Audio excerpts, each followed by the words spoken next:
Bismillahirrahmanirrahim. Assalamu alaikum students. Hope you are fine. Welcome to your English class. Dear student, today we are going to revise application from your grammar fair copy. So open your grammar fair copy. Write an application to your class teacher for 2 days leave. To the class teacher, Beria Foundation College, Naushad Afroz. Subject, request for 2 days leave.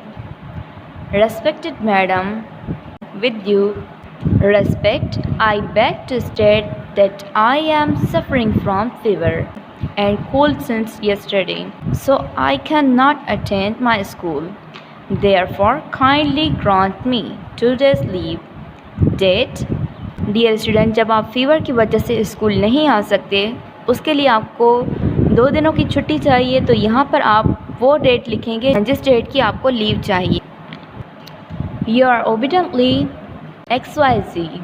Dear student, यहाँ पर XYZ लिखा हुआ है, यहाँ पर आप अपना नाम लिखेंगे. So student, your homework is memorize application.